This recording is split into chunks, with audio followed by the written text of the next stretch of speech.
ụmụ Igbo ekene m na kedu mgbe anyị adịdo na sef, kedu mgbe Nigeria ya adịdo na, kedu mgbe obodo anyị ya adịdo na.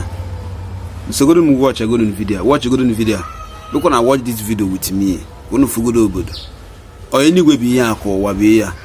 Now heaven be this, I been at this earth where all of us dey. Kefena eme. Aya na kwali ija anya o. Aya na lokwu ija o, I swear.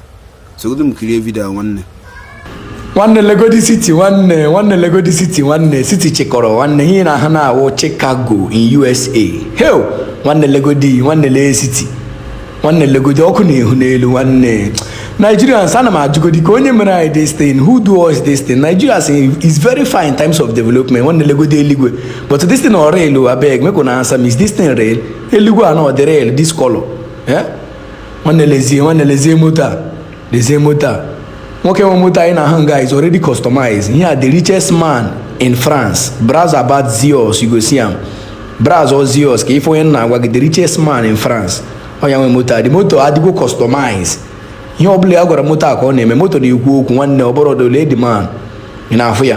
One ngwa leze train way. One Lagodi obodo, one obodo ko ne hu n'elu. Nigeria ko onye mana this kind thing. Konye mana this can one Lagodi trainway one Nigeria is very far in terms of development one who do us these things